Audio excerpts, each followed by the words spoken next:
할렐루야. 오늘 저는 지난주에 이어서 원초적인 복음, 십자가의 복음을 여러분들과 함께 나누고자 합니다. 저는 샌드위치 체인점인 서브웨이를 참 좋아합니다. 이 서브웨이를 좋아하는 이유가 저의 취향대로 맞춤형으로 주문을 할 수 있기 때문입니다. 그러면 빵도 여러 가지 종류 중에 제가 먹고 싶은 빵을 지정을 하고, 또 그 다음에 치즈를 지정하고 햄 종류를 이렇게 지정을 해요. 마지막 야채도 이렇게 지정을 하고, 오늘 저는 소스를 예를 든다면 렌치 드레싱을 뿌려 주십시오. 그렇게 하는데 주로 여기에서 빼달라는 게 있습니다. 먹기 싫은 것이거나 제가 좀 거부감이 있는 것, 매운 것을 싫어하니까 할라피뇨를 빼주십시오. 그러면 그것도 빼주고, 마요네즈를 하지 마십시오. 마요네즈도 빼줘요. 또 좋아하는 것이 있으면 몸에는 해롭지만 햄은 배로 넣어주십시오. 그러면 햄을 거기다가 종류별로 막 터키부터 해서 햄을 잔뜩 넣거든요. 이렇게 먹으면 그날은 정말 얼마나 행복한지 모르겠어요. 이 정도 되면은 서브웨이 광고가 돌아줘야 되는데, 예?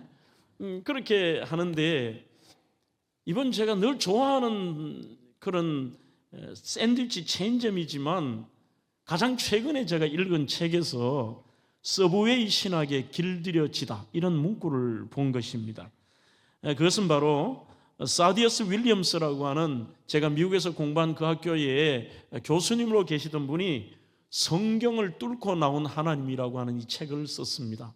가장 최근에 나온 책인데, 여기에 보면 현대 기독교의 십자가에 대한 잘못된 이해, 거기에 대해서 이분이 신랄하게 비판을 하면서 꼭 이 시대의 성도들과 심지어 목회자들이 이 서브웨이 샌드위치처럼 거기에 길들여져 있다는 것입니다. 이게 무슨 말이냐 하면, 하나님의 정하신 뜻과 그분의 말씀하신 바와 아무 상관없는데 자기가 좋아하는 것을 거기에 집어넣기도 하고, 정말 이거는 중요한 것이지만 그것을 빼버리는, 이거 빼달라 저거 빼달라 하면서 자기의 취향대로 신앙생활을 한다는 것입니다. 예를 든다면 그런 이런 말을 합니다. 하나님의 사랑과 긍휼은 듬뿍 넣어 주십시오. 은혜와 자비도 기존에서 더 많이 추가해 주십시오. 그러나 진노라는 것은, 하나님의 공의나 진노라는 것은 꼭 빼주십시오. 죄를 끝까지 벌하는 신은 싫습니다. 부정한 것을 심판하는 거룩한 신이라면 나는 사용하고 싶습니다. 이처럼 신학도 본질과 상관없이 개인의 취향에 따라서 그 최종 기준을 삼는다는 것이죠. 그러면 여러분들은 십자가라면 어떤 생각을 가지고 계십니까? 저는 지난 시간에 여러분들과 함께 예수님이 친히 선택하신 십자가, 그렇게 말씀을 드렸는데, 이 십자가에도 우리가 정말 듣기 싫거나 거북하거나 내가 정말 이 부분은 생각하기도 싫다, 좋지 않다라고 생각하는 것은 그게 본질인데도 빼버린다는 것입니다. 십자가는, 우리는 하나님의 사랑의 극치라는 말을 합니다. 하지만 그 십자가는 하나님의 진노의 극치를 보여주는 사건이기도 합니다. 그러나 현대인들은 하나님의 진노를 축소하거나 아예 부정하고 빼달라고 하는 것이죠. 하나님의 사랑만 얘기해 주십시오. 어떤 경우에도 하나님의 은혜만을 얘기하지, 하나님이 죄에 대해서 분노하시고 진노하신다, 거기에 대해서 징계하신다, 이런 얘기는 좀 빼달라는 것입니다. 그러면서 그것이 내 편의에 맞는 신앙이, 내가 기분도 좋고 그렇게 신앙생활하는데 만족감을 느끼고 사는 것입니다. 그 대표적인 교회를 바로 이 사디어스 윌리엄스 교수는 이 책에서 비판을 하고 있는데, 바로 미국 전역에서 가장 큰 교회입니다. 바로 레이크우드 교회라고 하는, 여러분들이 많이 들어보셨을 거예요. 이 조엘 오스틴 목사가 목회하는 교회인데, 이 교회는 매주일 4만 3천 명이 출석을 합니다. 4만 3천 명이 출석하는 것도 대단하지만 매주일 전 세계 100개국에서 이 조엘 오스틴 목사의 설교를 700만 명이나 그 예배 시간에 설교를 듣는다는 것입니다. 얼마나 대단하면 그럴까? 이분이 일반인들도 이분의 책을 읽은 분이 있을 거예요. 바로 긍정의 힘이라고 하는 책. 파지티브 띵킹에 대해서, 긍정의 생각에 대해서 강조를 많이 하는데 이분 설교를 들어보면 전부 할 수 있답니다. 여러분들의 자신을 믿으십시오. 그리고 나는 내가 잘못됐다 생각하지 마십시오. 여러분들이 일부러 그런 것 아닙니다. 누구나 그럴 수 있습니다. 너무 여러분들 죄책감 느끼지 마십시오. 그리고 무엇이든지 여러분들이 할 수 있다고 생각하면 할 수 있습니다. 그리고 삶을 긍정으로 해석하십시오. 이런 이야기들을 끊임없이 합니다. 아버지로부터 교회를 받아서 이 조엘 오스틴이 이만큼 모인 이유가 뭐냐 하면은 사람들이 거북할 만한, 성도들이 듣기에 부담이 될 만한 이야기들을 한마디도 하지 않습니다. 평생 죄에 대한 이야기를 하지 않습니다. 지옥에 대한 설교를 하지 않습니다. CBN 뉴스에 이분이 인터뷰를 한 것을 본 적이 있습니다. 여러분은 죄인이고 지옥에 갈 사람입니다라고 말할 수가 없어요. 차라리 하나님이 자비의 하나님이라고 전하고 싶습니다. 사람들이 부담이 되는 것을 왜 얘기해야 됩니까? 이렇게 얘기를 합니다. 대단히 위험한 것이죠. 아무리 4만 명이 모이든 40만 명이 모이든 잘못된 복음을 가르치고 성도들을 엄청난 위험에 빠뜨릴 수 있는, 오히려 믿지 않는 사람들보다도 복음으로 포장한 더 위험한 사람인 것입니다. 저는 이 사디어스 윌리엄스의 성경을 뚫고 나온 하나님에서 인용한 이 내용을 전적으로 공감을 합니다. 과연 성경은 우리에 대해서 죄에 대한 이야기를 하지 않습니까? 그리고 성경은 지옥에 대한 메시지를 전하지 않습니까? 우리 구주 예수 그리스도가 이 땅에 오셔서 저희들이 사복음서를 보면 예수님은 천국에 대한 메시지보다도 지옥에 대한 말씀을 더 많이 하셨습니다. 분명히 지옥은 존재한다는 것이고 사람들의 믿지 않음과 죄의 심각성을 말씀하고 있는 것입니다. 성경적 예레미야 17장 9절에 만물보다 거짓되고 심히 부패한 것이 사람의 마음이라고 얘기하고 있습니다. 그만큼 우리의 인간의 이 마음과 죄성이 얼마나 큰지요. 여기 앉아 계신 여러분들과 설교를 하는 저 자신도 속을 유리같이 볼 수 있다면 아마 여기에서 부끄러워 저도 설교를 못하고 여러분들도 여러분들의 생각까지 비춰진다면 여기 앉아 과연 계실 수 있을까요? 그러니 사람들은 그 부분에 대해서 찔림이 있고 뭔가 그 얘기에 대해서 언급하기도 싫어하며 이게 어떤 의미에서 본질이고 그 문제를 해결해야 되지만 듣기가 싫어하는 것입니다. 신앙생활하면 만사 형통하다, 평안하다 이런 얘기들은 우리가 참 듣기를 좋아하지만 고난에 대한 이야기는 듣기 싫어합니다. 그래서 지금 현재 미국에는 많은 교단과 교회가 고난주간을 지키지를 않습니다. 왜 고난주간을 지켜야 되느냐는 거예요. 왜 우리가 그렇게 생각해야 되냐는 것이죠. 그러면서 아예 교단에서 고난주간 하지 마라, 부활주일만 지키는 것입니다. 전도서 9장 3절에도 인생의 마음에는 악이 가득하여 그들의 평생에 미친 마음을 품고 있다는 겁니다. 자기만 모르는 거예요. 악한 마음을 품고 있는 것이죠. 자기 의로움 속에 사는 겁니다. 나는 문제가 없고 남들은 다 잘못된 것이죠. 마태복음 15장 19절에도 마음에서 나오는 것은 악한 생각과 살인과 간음과 음란과 도둑질과 거짓 증언과 남을 비방하는 것, 이러한 것들이 로마서 3장에는 전부 사형에 해당된다는 것입니다. 심지어 수군수군하는 것도 사형이라는데 느낌이 안 와요. 사람을 죽이고 어마어마한 흉악범들은 죽이는 것이 그게 엄청난 죄이고 엄청난 우리가 진노라고 생각하지만 하나님 보시기에 우리가 죄인이라는 것, 수군수군하는 것도 그것도 사형이라니까요, 여러분. 인간의 죄, 그 심각성으로 오늘 인간의 타락과 하나님의 진노를 가장 적나라하게 보여주신 것이 바로 갈보리의 십자가의 사건이십니다. 여러분, 정말 우리 모두는 다 죄 아래 죽을 수밖에 없는 존재임을 확실하게 드러내고 그 죄의 심각성을 드러낸 것이 십자가입니다. 십자가에 나아가기 전까지는 죄가 얼마나 흉악하고 그 깊이를 결코 알 수 없습니다. 여러분, 인류 역사상 가장 잔인한 사형 도구가 십자가입니다. 얼마나 그것이, 여러분들 우리는 워낙 얘기를 듣고 당연하게 느끼기 때문에 거기에 대한 감정이 없지만 아마 현장에서 그 모습을 보았더라면 여러분들의 평생의 트라우마로 남을 것입니다. 뿐만 아니라 예수의 십자가의 사건에 여러분들이 그 현장에 계셨다면 일평생의 트라우마가 아니라 정말 예수님에 대해서 고개를 못 드실 겁니다.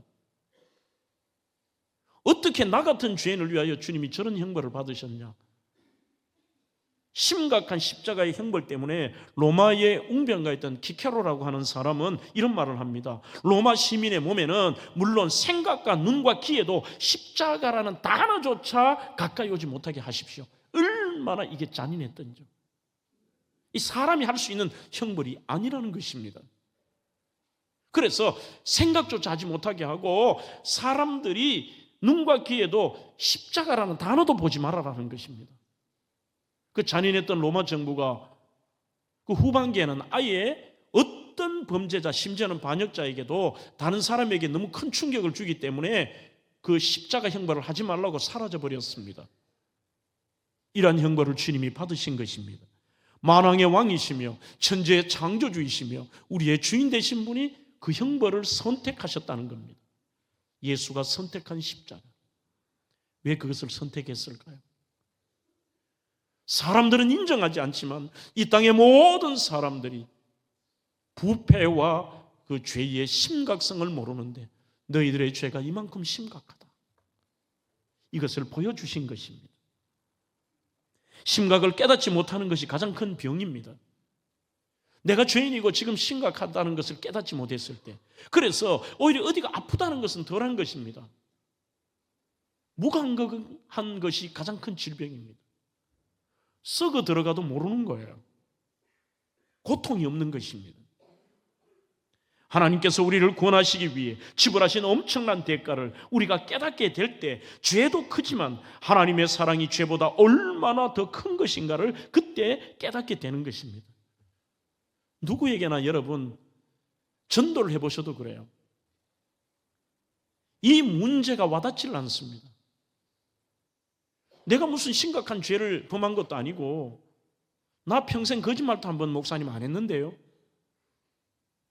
하지만 희한하게도 여러분들이 예수를 만나고 가장 먼저 깨닫는 것이 뭐냐면은 바로 사도 바울처럼 내가 죄인 중에 괴수였구나. 내가 죄인이라는 걸 깨닫습니다. 십자가의 사형 집행 방법은 우리가 얼마나 심각한가를 구체적으로 말씀하고 있습니다. 예수님이 당하신 그 고난의 내용들을 한번 조금씩 언급해 볼게요. 겟세마네 동산에서 로마 군인들에게 잡히셨습니다. 그리고 그날 밤은 상상을 초월합니다. 대제사장 가야바의 집으로, 총독 빌라도의 법정으로, 헤롯의 법정까지 밤새도록 끌려 다니시며 모욕과 멸시와 고초를 당하셨습니다. 그 주님의 모든 이 수치와 모욕과 고난이 하나하나가 전부 우리의 죄와 우리 때문이라는 거예요. 그가 찔림은 우리의 허물을 인하며 그가 상함은 우리의 죄악을 인하며 그가 받으신 모든 모욕과 채찍에 맞으신 것까지도 우리를 치유하시기 위하여서. 여기서 끝나지 않습니다. 만왕의 주인 되시는 분이 그분의 얼굴에 사람들이 침을 뱉습니다. 여러분들 일평생 여러분들에게 침뱉침을 당해 보셨습니까? 그런데 왜 예수님의 그 고난이 가슴에 와닿지 않을까요?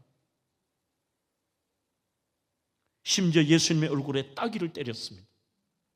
갈대로 예수님의 얼굴을 조롱합니다. 사형 선고를 내린 이후에는 머리에 가시 면류관을 씌웁니다. 오늘 우리 이 장식부에서 참 아름답게 장식했습니다만 바로 이런 가시입니다. 뇌에 파고들면서 온몸에 유혈이 낭자합니다. 옷을 벗기고 채찍을 칩니다. 사형당하기 전에 죽을 만큼 채찍으로 칩니다. 지난 주일에 보여드렸듯이 동물의 뼈와 납을 넣어서 살이 파입니다. 어떤 경우에는 기절을 합니다. 다시 깨우고 또 다시 칩니다. 그반 죽을 만큼 친 다음에 본인이 죽을 그 십자가의 저주인 것입니다. 이 십자가를 지고 형장으로 끌려갑니다. 하지만 여러분들 이거는 생각 못 하셨죠?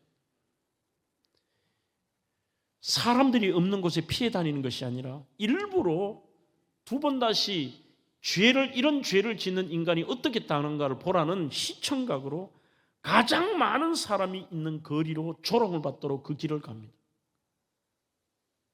지금은 여러분들이 그 비아돌로로사 길에 가보면 전부 이 아랍인들의 상점이 있어서 그런 느낌이 없습니다만, 예수님 끌려가실 때 양쪽에선 수많은 군중들이 예수를 향하여서 하나님을 모욕했다, 저 인간은 죽여라, 온갖 욕을 하고, 어떤 사람은 침을 뱉고, 예수님 재판 받으실 때만 침뱉음을 당하신 게 아닙니다. 어떤 사람은 들고 있는 걸 던지고, 온갖 조롱과 많은 사람들을 보는 앞에서 상상할 수 없는 이런 일을 당하십니다. 지은 죄패를 앞 사람이 들고 갑니다. 예수님의 죄패는 자칭 유대인의 왕이라고 하는 문구가 쓰여 있습니다. 양쪽에 달린 강도도 마찬가지일 겁니다. 우리나라의 지존파나 막가파처럼 사람을 이렇게 죽이고 이런 일을 하고 강도짓을 하면서 사람을 잔인하게 죽였던 것으로 추정이 됩니다. 강도는 확실합니다. 성경에 그렇게 나와 있습니다. 그 죄패를 들고 가는 이유가 있습니다. 뒤에서 그 죄인이 십자가를 지고 갈 때에 앞에 죄패를 한 사람이 들고 이렇게 갑니다. 가면 누구나 그 죄패의 죄명을 보면서 어느 한 사람이라도 거기에 대해서 이 십자가의 형벌이 어떤 것을 알기 때문에 누구 하나 이의 제기를 하거나 유리한 증언을 하면 행진이 중단이 됩니다. 저 사람은 죄가 없다, 저 사람은 억울한 누명을 썼다, 저 사람이 아니다, 이런 말을 하면 로마 군병이 그 자리에 섭니다. 사형 집행 중지. 그리고 기록에 보면 소송을 다시 하고 재심을 다시 합니다. 그러나 안타깝게도 오늘 유일하게 죄 없으신 예수님을 향하여 거기서 모든 무리들이 단 한 사람도 저분 예수는 죄가 없다, 예수님 우리가 기다리던 메시아이며 저분은 죄가 없다라고 말한 사람이 한 사람도 없었습니다. 심지어 제자들조차도 말 한마디 하지 않았습니다. 예수님은 형장으로 향하면서 넘어지고 또 쓰러지셨습니다. 얼마나 주님이 고통을 당하시고 더 이상의 체력적으로 안 되시니까 그 인정 없는 로마 군인까지도 지나가는 구레네 시몬이라는 사람에게 예수님의 십자가의 그 형틀을 대신 지게 하신 것입니다. 고통이 얼마나 심했는가를 알 수 있습니다. 드디어 도착을 합니다. 갈보리 언덕에 십자가를 땅에 눕힙니다. 그리고 손과 발에 못을 박습니다. 데못도 지난번에 주에 보셨습니다. 십자가를 눕히고 못을 박은 다음에 자신의 그것을 세웁니다. 자신의 체중에 아무리 발을 묶였더라도, 손발을 묶였지만 견디지 못하고 손이 찢어지기도 합니다. 선혈이 흐릅니다. 혈관은 팽창이 됩니다. 근육은 상상할 수 없는 경련과 호흡 곤란이 찾아옵니다. 현기증과 조갈증, 직사하는 태양의 고통, 이루 사람의 말로는 형언할 수 없는, 우리가 가시 하나에 찔려도 아픈데요, 손과 발에 대못이 박혀서 거기서 모든 하중을 자기가 느끼며 상상할 수 없는, 인간이 겪을 수 있는 모든 고통을 넘어서는 고통. 기절하면 로마 군병이 다시 깨웁니다.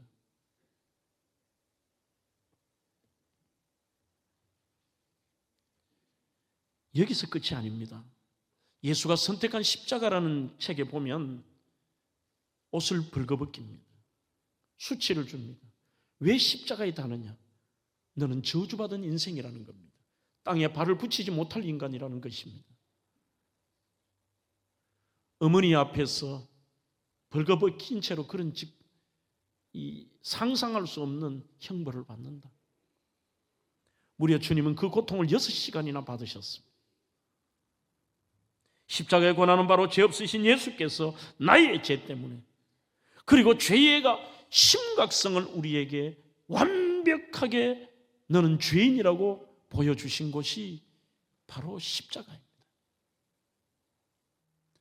두 번째로 이런 십자가는 부활과 생명의 길인데 그 길 앞에서도 두 강도의 오늘 나오는 양쪽의 강도를 통해 두 가지의 반응을 할 수가 있습니다.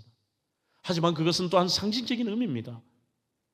실제적인 사건이며 상징이라는 뭐냐? 그 달린 두 강도가 오늘 이 시대에 인생의 두 가지의 길을 가는 두 뷰루를 상징한다는 것입니다. 똑같은 일을 당하고 똑같은 일을 하고 똑같은 장소에 있어도 하나는 생명의 길로 하나는 사망의 길로 가는 것입니다. 마태복음 27장과 마가복음 15장을 보면 처음에는 이 양쪽에 달린 강도가 전부 예수님을 희롱하고 욕을 했습니다. 한편 강도는 그렇지만 곧 회개하고 예수님을 메시아로 영접했지만 다른 한편 강도는 끝까지 자신이 죽어가는데도 예수를 부인합니다. 예수님을 향하여 비웃습니다. 어리석은 인생의 모습으로 사망의 길에 들어가는 것을 봅니다. 이게 여러분 오늘날도 다른 것 같습니까?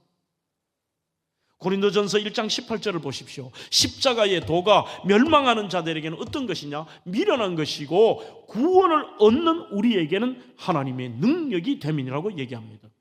오늘도 동일합니다.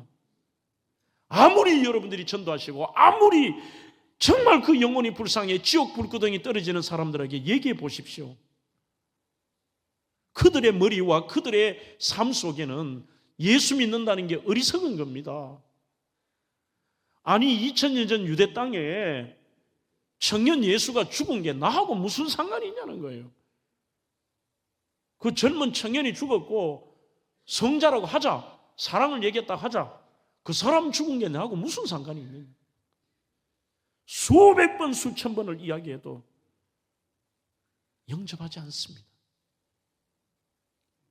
신기하게도 평생을 교육을 받아보지 못한 할머니인데도 이 예수님의 얘기를 하면은 그 복음 전파에 저는 그래서 하나님의 선택이 확실하다는 게 믿어져요. 그냥 마음으로 믿고 입으로 시인하고 그대로 영접해버려요.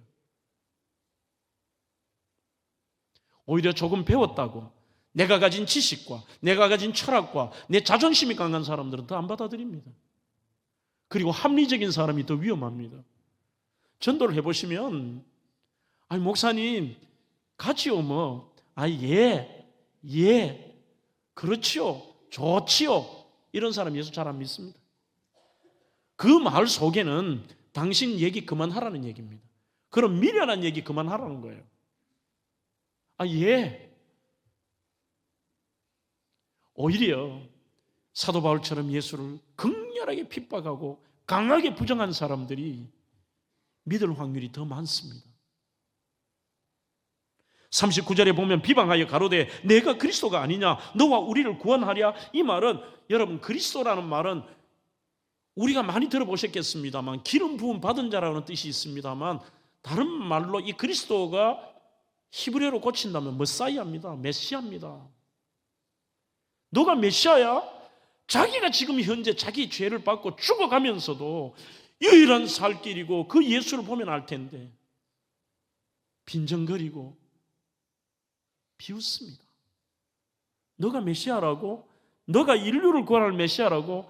우리가 그동안 많이 들었던 구약에서 예언한 네가 메시아냐? 웃기네. 너 자신도 여기서 이런 비참한 일을 당하고 너 하나도 구원 못하는 게 무슨 너가 그리스도야 이렇게 비난하고 있습니다. 이 말은 가장 치욕스러운 말입니다. 자신도 구원하지 못하는 주제에 무슨 그리스도냐라는 의미입니다. 부정적인 시각과 끝까지 그 마음의 문을 열지 않고 그는 영원한 지옥 불구덩이에 떨어졌습니다. 한편 다른 한 강도는 마태복음 27장 44절에 보면 이 사람이 처음에 같이 욕을 하고 비방했다 그랬습니다. 그 십자가의 고통이 너무 심하니까 막 같이 욕도 하고 네가 그러면 살려봐라 온갖 말을 같이 욕을 했습니다.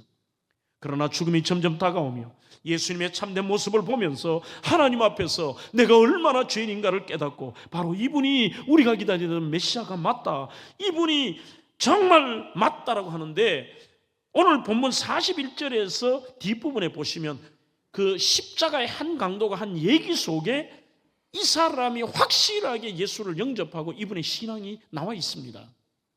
첫째는 철저한 회개입니다. 우리는 우리의 행한 일에 상당한 보응을 받는 것이니 이에 당연하다. 죄인이라는 겁니다. 죽어 마땅한 죄인이라는 것입니다.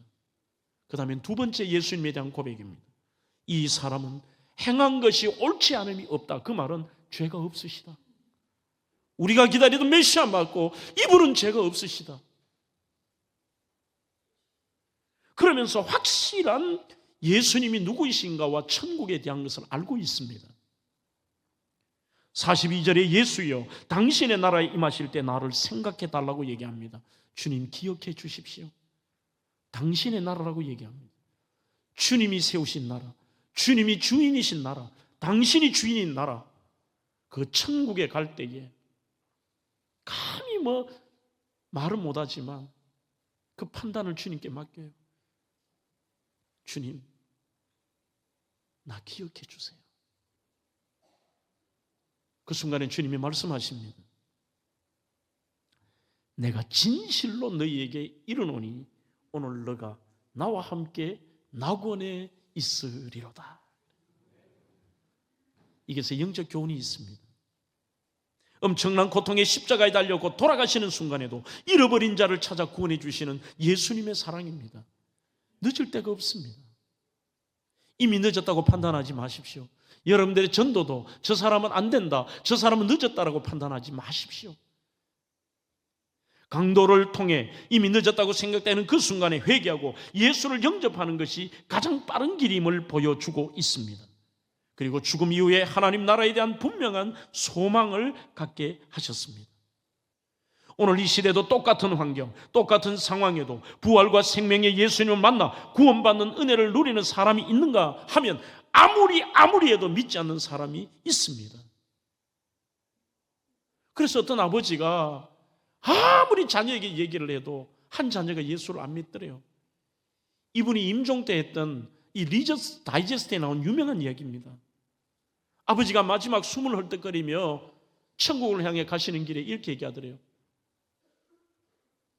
첫 아들에게 굿바이, 굿나잇, 그렇게 하는데 믿지 않는 아들에게 굿바이라고 얘기한 거예요. 좋은 밤 되라, 다시 만난다는 겁니다. 굿바이는 이별인 거예요.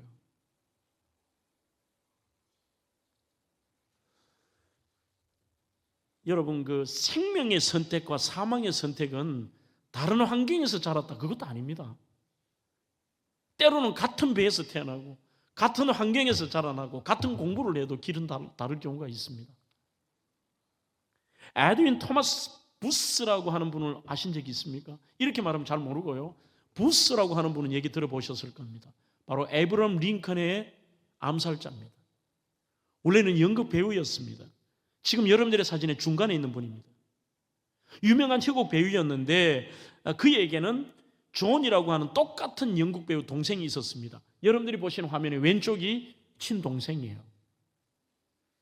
똑같은 환경에서 같은 배에서 태어나서 같은 교육을 받고 같은 직업을 가지고 있었습니다. 그렇지만 1865년 형 토마스 부스는 워싱턴의 한 칸막이 관람석 뒤편으로 몰래 숨어 들어가 자기가 분노하면서 아브라함 링컨의 대통령의 머리에 뒤에서 총을 쏘아서 죽여버렸습니다. 그때 이후로 동생 이 존 부스는 너무나도 부끄러워서 연극 배우를 그만둡니다. 두 마음을 두고 조용하게 살아가는데 어느 날 뉴저지의 한 기차역에서 승강장과 기차 사이에 청년 하나가 떨어져요. 기차가 지금 가까이 옵니다. 자기가 죽을 수 있습니다. 죽음을 무릅쓰고 한 분이 이 청년을 살려요. 그 젊은이가 누구냐? 바로 토마스 부스의 동생 존 부스입니다. 아이러니컬하게도 그가 살렸던 청년이 누구냐? 로버트 테드 링컨 대통령의 아들이었습니다. 하나는 아버지를 죽이고 하나는 아들을 살리고 이게 인생입니다. 좀 더 가까운 얘기를 좀 더 해볼까요? 21세기 초에 최근까지도 미국에서 천재 두 사람이 있습니다. 한 사람은 여러분들의 사진의 왼쪽에 보는 칼 세이건이라고 하는 시카고 대학을 수석 졸업을 하고 천문학 박사로서 교수로서 이분이 별명이 우주의 전도사라는 별명을 가지고 있는 분입니다. 책도 굉장히 많이 썼습니다. 하지만 이분의 삶은 보이지 않는, 겉으로는 인기 있고 천재로 사람들에게 굉장한 강사였습니다만 뒤로는 마약 찬미론자였습니다. 마약 합법화를 위해서 노력했던 인물이고, 옆에 있던 분은 누구냐? 리 스트로베리라고 하는 분입니다. 예일대학교를 똑같이 이분은, 한 분은 이과고 한 분은 문과입니다. 예일대학교 로스쿨을 수석 졸업했고 30대에 무려 우리로 말하면 메이저 신문사라고 하는 시카고 트리뷴의 최고인 편집장을 한 분입니다. 이 두 사람은 천재라는 공통점이 있습니다. 또 공통점이 뭐냐? 두 분의 부인들이 둘 다 신앙이 아주 신실한 분들입니다. 남편의 영혼 구원을 위해서 평생을 노력했습니다. 칼 세이건은 62세에 돌아가셨는데 이분이 정말 그 아내의 헌신과 노력과 간절한 바람에도 나가질 않습니다. 고린도전서 1장에서 말한 것처럼 십자가의 도는 어리석은 거다. 말도 안 되는 소리 하지 마라. 한 번은 목사님이 전도를 갔습니다. 칼 박사님, 예수를 믿어야 된다고.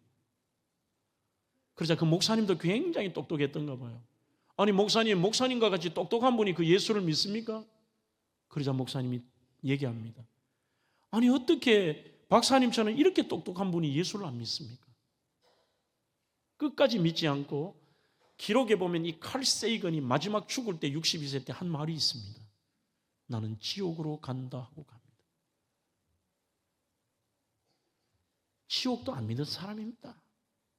자기 자신의 죄라는 건 알고 있지만 진짜 지옥으로 가면 죽기 전이라도 오늘 이 강도처럼 예수 믿고 천국 가야죠. 안 믿는 거죠. 반면 리 스트로벨은 아내의 권면에 화가 나서 이 예수가 가짜라는 것을 내가 한번 증명해야겠다고 그때부터 예수를 파기 시작합니다. 실제 예루살렘에도 가보고 역사적인 모든 기록과 로마의 기록도 찾아보고 예수님이 당한 고난도 실제적으로 다 하면서 이분이 예수님을 모순된 예수와 허구의 예수를 증명하다가 이분이 예수를 만납니다. 그리고 목회자가 되어서 새들백에도 사역을 하시고 지금은 은퇴하신 후에 정말 젊은 청년들의 복음 전파를 위해 나이가 굉장히 많습니다만 여전히 이 복음 전파, 이분이 쓴 유명한 책이 예수는 역사다. 예수는 사실이라는 것입니다. 똑같은 천재요, 똑같은 환경이지만 두 사람의 가는 길, 한 사람은 생명의 길이고 한 사람은 사망의 길이었습니다. 미련한 자의 특징이 있습니다. 칼 델리치 주석에 이렇게 말합니다. 구원의 유일한 길인 십자가의 도를 어리석고 미련한 것으로 봅니다. 그리고 이들은 표적을 구하고 지혜만을 찾습니다. 하나님의 지혜, 하나님의 방법을 이들은 무시한다. 그렇게 되어 있습니다. 사랑하는 성도 여러분, 오늘 부활과 생명이신 예수를 만나면 그 어떤 죄도 용서받지 못할 죄가 없습니다. 그러면 이 두 강도를 통해 저희들이 깨달을 수 있는 게 뭐냐? 크기를 생각하지 마라. 나 같은 죄인은 더 이상 불가능하다. 아닙니다. 반복적이고 그 죄가 클지라도 그 어떤 죄도 십자가의 형벌을 받을 정도의 강도라면 어느 정도인 것은 여러분들 아실 것입니다. 요한복음 8장에 가늠하다 현장에서 잡힌 여인, 그 누구에게도 심지어 십자가를 못 받고 가시관 씌우고 조롱하고 창 찌르는 자들을 향해서도 주님은 이렇게 말씀합니다. 저들이 알지 못해서 그러니 용서해 주십시오. 마지막까지 용서하시는 예수님이십니다. 요한일서 1장 9절에도 만일 우리가 우리 죄를 자백하면 저는 미쁘시고 의로우사 우리 죄를 사하시며 모든 불의에서 우리를 깨끗하게 하신다고 말씀하고 있습니다. 여러분, 오늘 저희들 고난주간을 앞두고요, 오늘 메시지의 핵심은 이것입니다. 갈보리 언덕의 그 새 십자가에 그것이 현장에 내가 있어야 된다는 겁니다. 나의 일이라는 것입니다. 십자가의 사건은 2000년 전 역사적 사건이면서 동시에 우리가 그 자리에 있었다는 사실을 알아야 합니다. 음모를 품고 계획을 세우고 배반하고 흥정하고 넘겨주고 예수님을 못 받게 한 그 모든 일에 내가 유죄 가담자로 거기에 있었다는 것입니다. 내가 죄인인 것입니다. 2000년 전 먼 유대 땅 예루살렘에서 일어난 예수의 고난과 죽음이 바로 나의 죄를 용서하기 위하여, 나의 심각한 죄를 용서하기 위한 주님의 사건이고 내가 거기 있었다. 여러분, 유명한 십자가를 세움이라는 렘브란트 그림이 있죠. 독일 미넨의 미술관에 있습니다. 굉장히 큽니다. 저는 과거 여기에 가서 이 그림을 직접 보며 한참 이 그림 앞에 서 있었습니다.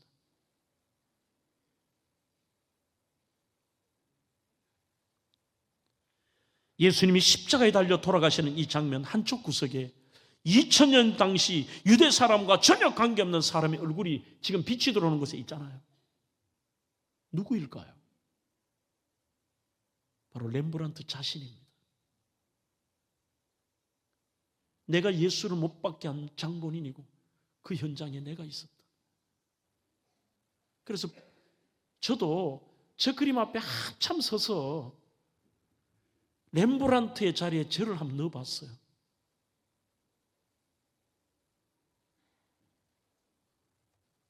사랑하는 성도 여러분, 오늘 주님의 그 사랑은 철저한 하나님의 죄에 대한 진노의 장소입니다. 또한 이 십자가는 저와 여러분들을 어떤 모습, 어떤 죄악 속에서도 끝까지 사랑하시며 우리를 용서하신다는 주님의 사랑의 극치입니다. 2000년 전 유대 땅 예루살렘 갈보리 언덕에서 이 땅에 오신 하나님의 아들 예수 그리스도가 저와 여러분들을 위하여 그곳에 죽으셨습니다. 그분의 사랑이십니다.